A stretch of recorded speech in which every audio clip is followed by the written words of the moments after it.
El COVID y los factores de riesgo. Por lo menos 1 de cada 3 pacientes que llegan al momento más complicado de la atención, una UCI con algún tipo de factor de riesgo, como una enfermedad preexistente, tiene altísimas probabilidades de morir.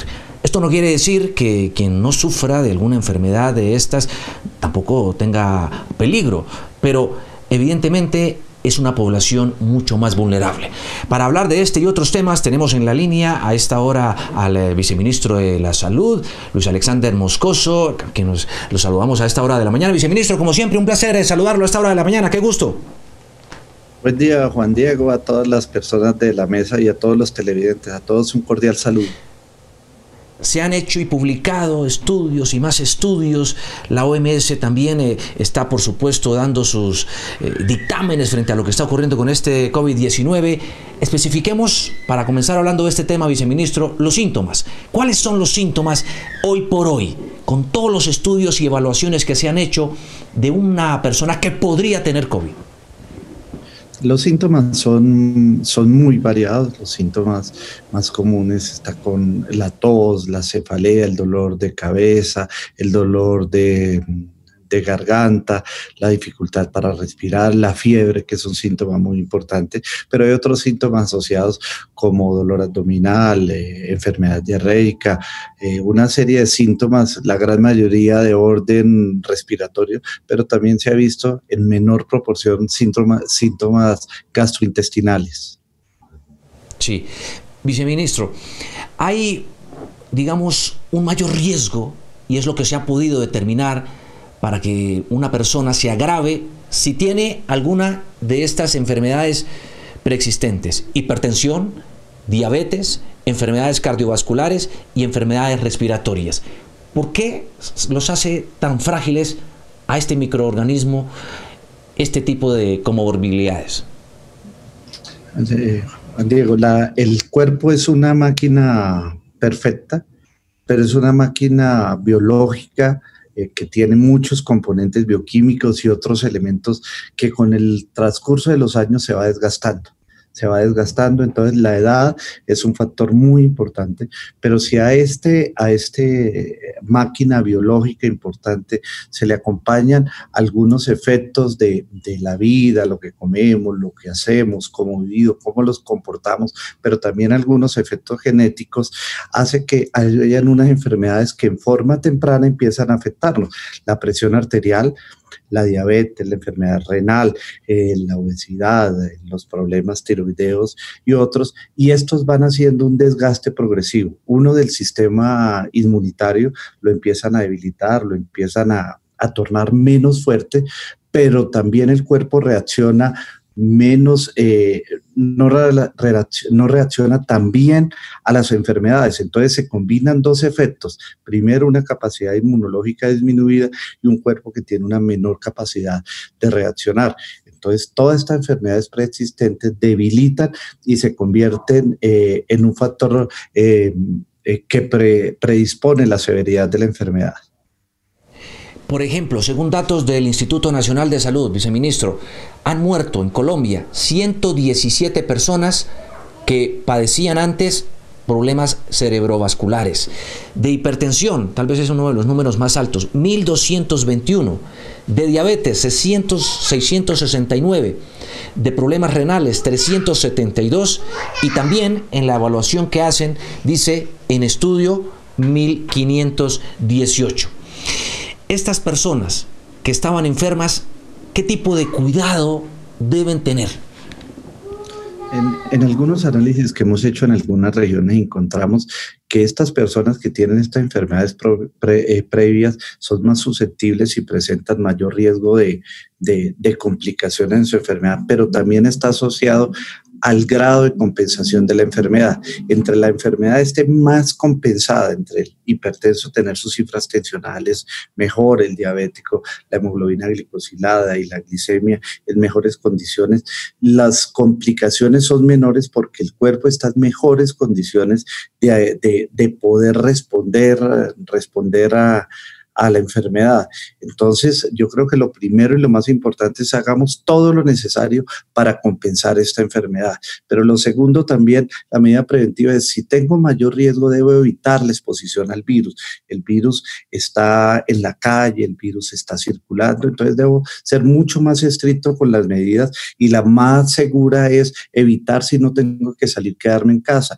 Y las personas mayores, tener la prevención de, ojalá, disminuir su posibilidad de contacto con externos, y esto se da en el hogar. Viceministro, ya dijo la OMS, luego de una carta que enviaron unos connotados muy importantes científicos del mundo, que sí se puede contraer el virus porque este está en el aire. Eso cambia un poco las perspectivas, las medidas de protección que se deben acentuar. En Colombia, podríamos decir que al conocerse este tipo de evaluación, ¿qué se está haciendo? ¿Cuál es la recomendación? En Colombia tenemos claro esta fuente, esta transmisión. Entendemos por eso el tema de los ambientes cerrados. Los ambientes cerrados, cuando usted está en un ambiente cerrado, uno dice el ambiente está como pesado. Como pesado es que todo ese humo, esas goticas que todos expedimos, en los ambientes cerrados se hacen más densas. Entonces, al estar más densas, la posibilidad de transmisión es mucho mayor. Por eso la limitación de las aglomeraciones, por eso la limitación en espacios cerrados que ustedes han visto en la normatividad, por eso la prohibición de las aglomeraciones, pero también todos los efectos del distanciamiento social. En la medida en que estemos más distantes, la posibilidad de que aire, ese virus que sale cuando respiramos, pues tiene menor contacto. Y si las dos personas usamos tapabocas, pues la posibilidad de contraer el virus se disminuye en forma importante. Ustedes han revelado también un semáforo de contagios. Y aquí está. En rojo, donde están los sitios con mayores riesgos de contagio. Por ejemplo, hospitales. En rojo. Transporte público. En rojo. Reuniones familiares o con amigos. En rojo. Bares y discotecas. En rojo. Eventos religiosos. En rojo. Otro tipo de eventos masivos, en rojo. Plazas de mercado, en rojo. Gimnasios, en rojo.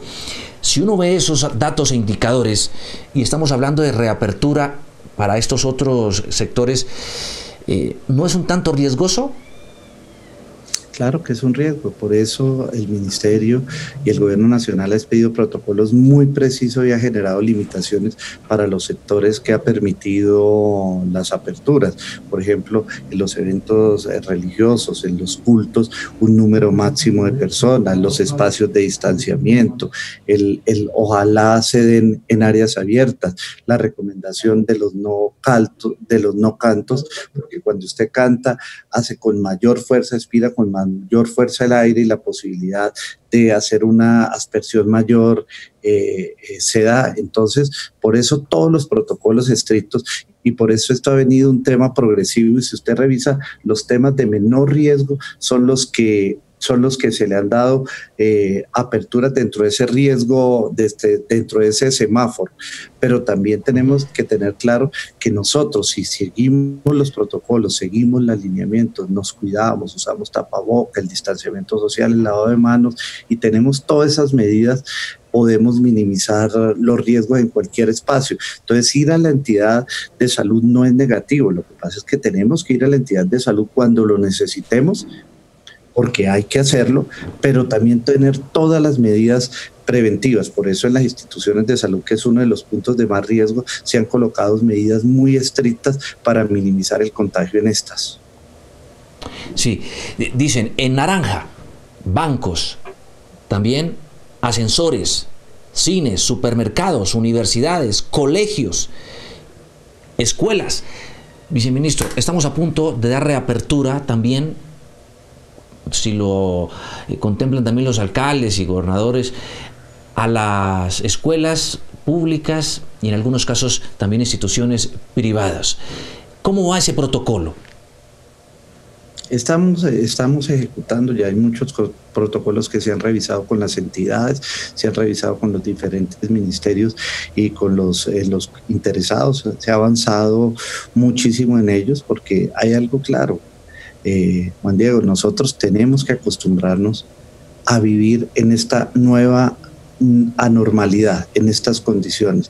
Y la vida tenemos que darle cabida a mejores condiciones de calidad de vida, a lograr algunas rutinas, pero sin aumentar la enfermedad. O sea, tenemos que cambiar el aislamiento que tenemos hoy en nuestras casas, que es el más seguro y más preventivo. Por eso las personas que no tengan que salir no lo hagan, pero si deben hacerlo con todas las prevenciones. Y esos sitios en naranja son sitios de riesgo porque se dan aglomeraciones, son sitios de riesgo porque son ambientes cerrados y puede haber mayor transmisión. Entonces, en todos estos sitios debemos ser mucho más estrictos y mucho más cuidadosos con las medidas. Nunca quitarnos el tapabocas. Por ejemplo, el lavado más frecuente y más común de manos. Por eso en todos los sitios buscamos o que hayan geles, alcoholes o hayan sitios para lavado de manos. Por eso usted ve que las filas están distanciadas a 2 metros. Por eso reducimos los sitios a máximo un 30-35% de la capacidad de ellos, buscando precisamente distanciarlos y evitar las aglomeraciones y evitar el contacto. Y muy importante nuevamente, el tapabocas. Lo menciona usted, es que me poncharon ahí en vivo, viceministro, usted sabe, son las cosas de salir en vivo y también desde la casa, porque le estaba pidiendo aquí el favor a uno de los asistentes que me pasara el tapabocas. Un tapabocas, si yo lo uso, pero otra persona no, ¿hay unas probabilidades de riesgo de qué porcentaje? A ver, todavía no hay estudios tan claros, pero la posibilidad, si las 2 personas usan tapabocas, de contagiarse son muy pequeñas. Si una de las 2 personas usa el tapabocas, las probabilidades aumentan, porque recuerda que el tapabocas no es un elemento infalible ni es una barrera perfecta, es una barrera que ayuda a mitigar y a disminuir el efecto del contagio, pero de todos modos no es una barrera completa. O sea, si los 2 usamos el tapabocas, disminuimos ostensiblemente, pero si aparte de eso, a ver, el efecto de tapabocas es limitar la salida de goticas y con el efecto electrostático también limita la salida del virus, pero hay unas goticas que pueden salir. Si los 2 estamos aparte de usar los 2 tapabocas, limitamos la cantidad de goticas que salen, pero si aparte de eso estamos distanciados a 2 metros, la posibilidad de contagio se disminuye ostensiblemente. Y ese virus que ha caído en alguna superficie, que lo puedo recoger cuando las toco, si hago el lavado de manos o uso los geles o los alcoholes, pues limito mucho más la transmisión, porque la transmisión de ese contacto se da cuando yo me llevo la mano cerca de mi tracto respiratorio, cerca de mis ojos.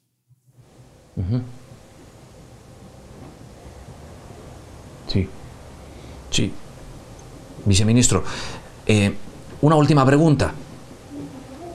Usar el tapabocas y tener todas las medidas de protección en un baño público, ¿qué tanto riesgo hay allí? En todos los sitios cerrados, en todos los sitios donde hayan aglomeraciones hay riesgo. Entonces yo tengo que usar el tapabocas siempre y en todo lugar. Y tener previsiones y tener cuidado. Si voy, por ejemplo, a ingerir un alimento, me tengo que alejar del sitio donde están las personas. Me puedo retirar el tapabocas para ingerir el alimento, pero tengo que estar muy distante de las demás personas porque quité un factor de protección. Y debo ser cuidadoso porque cuando cogí esos elementos y me quité el tapabocas, la posibilidad de que me lleve a la mano, entonces tengo que hacer lavado de manos o el uso de los geles. Mire, son temas de desentender dónde puede estar el virus y cómo se transmite. Entonces, si yo ingreso a un baño y encuentro que hay 5 o 6 personas, pues me retiro y espero que el baño esté más.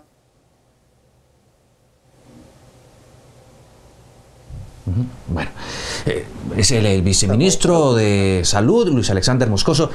Viceministro, ¿me oye? Qué pena, es que hemos perdido un poco la comunicación, dadas algunas complicaciones técnicas en la conexión que hemos hecho. ¿Ahí me escucha bien, viceministro? La comunicación. Sí, 1, 2, 3, 4. Sí, sí. Sí, Se ve que ha aprendido usted mucho, viceministro. Ya sabe usted muy bien cómo es la tarea. Para rematar, no puedo dejarlo ir, agradeciéndole de antemano su tiempo, su disponibilidad, como siempre, con Noticias Caracol, preguntándole esto. Vuelve la polémica, vuelve la controversia, viceministro. Los ventiladores del gobierno nacional prometidos al distrito. Ha dicho la alcaldesa que cerca de 200 de los que se les ha dado no funcionan, no sirven. ¿En qué va eso? A ver, yo quiero explicarle un poquito qué es el tema de un ventilador. Un ventilador es un equipo que modula, que ayuda a respirar a las personas, es un equipo complejo que tiene que tener unas condiciones muy exactas para funcionar. Es un equipo que busca defender la vida y tiene unas características. Este equipo, para poderse colocar en funcionamiento, requiere unas adecuaciones y unas instalaciones, y no es un equipo igual en todas partes. Entonces, lo primero, llegan los equipos. Los equipos son entregados, entonces hay unos equipos técnicos del ministerio a través de los diferentes proveedores de los equipos que le piden a la entidad territorial, dígame los sitios donde los van a instalar. Luego de que nos dicen los sitios donde se van a instalar, se va y hace una visita técnica del sitio y se determinan las tomas de oxígeno. Resulta que en el país hay 10, 12 tipos de tomas de oxígeno y algunas muy extrañas, y los equipos se tienen que conectar a esas tomas de oxígeno. Entonces hay que buscar unos conectores especiales, algunos de ellos de difícil consecución en el país. Luego de que se tienen los conectores y se tienen las condiciones, hay que coger y probar el equipo. Los equipos han sido manufacturados en países en condiciones distintas. Entonces, por ejemplo, parte de los equipos, los más sofisticados, los de más alto nivel, estuvieron fabricados y fueron hechos en su versión inicial para trabajar entre 0 y 2.000 metros. Estas condiciones, aunque se pidieron ajustar en el protocolo de ingreso, pues por alguna razón no fueron colocados en el proveedor de origen, y cuando nosotros vamos y los técnicos, los expertos,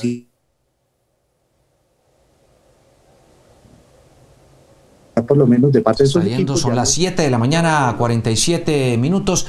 Se me queda en el tintero otra pregunta que quería formularle ya para cerrar esta entrevista al viceministro de la Salud. Vamos a intentarlo, viceministro. La última es la vencida, y es que es una pregunta muy importante. Dime. Aparte de los ventiladores, aparte de los equipos, hay otro problemilla ahora, y es el de la falta de especialistas para manejarlos, y además los médicos y demás para prestarle atención. ¿Cómo se está garantizando que, por ejemplo, en Bogotá y en otras regiones, la falta de profesionales de la salud y expertos especialistas no sea ahora otro inconveniente?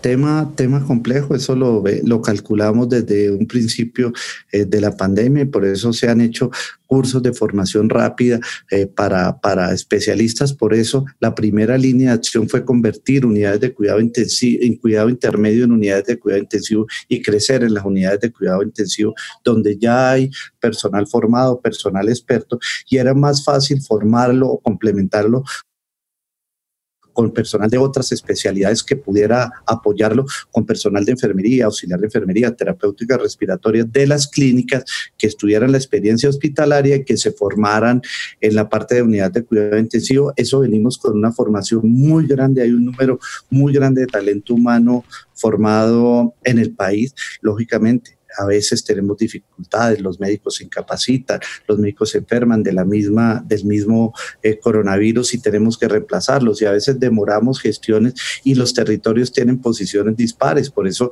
hemos movido recursos a Leticia, hemos recursos a Tumaco, hemos movido recursos a Quibdó, porque entendemos que no en todas partes está, y tenemos una dinámica y tenemos un censo de profesionales, en la página está inscrito, y hacemos todo lo posible para minimizar estos riesgos que entendemos que se presentan y son importantes. Pero no nos cogió la tarde ahí, viceministro. No, yo creo que empezamos desde hace 4 meses y viene con el tema de formación, y fíjese que ciudades que han tenido números tan altos de casos como Cartagena, como Barranquilla, se han podido atender ciudades como Leticia, como Tumaco, con una disponibilidad tan baja de recursos, hemos podido atenderlo. Lógicamente no es fácil y las dificultades están, y vamos a seguir teniendo dificultades porque a veces una clínica pierde la totalidad de su recurso humano y reponerlo no es un proceso de un día para otro, además porque la gran mayoría están ocupados y organizados. Entonces hay que hacer ajustes que demandan tiempo, pero yo creo que Colombia tiene dificultades, va a tener problemas, vamos a tener algunos tropiezos, pero yo creo que con el compromiso de todos y de este gremio profesional asistencial, tanto médico como profesional y técnico, vamos a salir adelante entre todos, y hemos contado con todo el apoyo de todos los profesionales. Tenemos profesionales que se mueven de ciudad cuando las características lo necesitan, y esperamos que eso siga ocurriendo. Sí. Sí, entiendo. Ya le he dicho 2 veces que la última pregunta, pero le juro que esta sí, viceministro. ¿Por qué es tan complicado, tan difícil? A veces hay un cuello de botella allí en la especialización de un médico en Colombia. ¿A qué se debe esa escasez de profesionales especializados de la salud, médicos en las diferentes especialidades? Especializarse no es un proceso fácil, es un proceso largo, es un proceso costoso.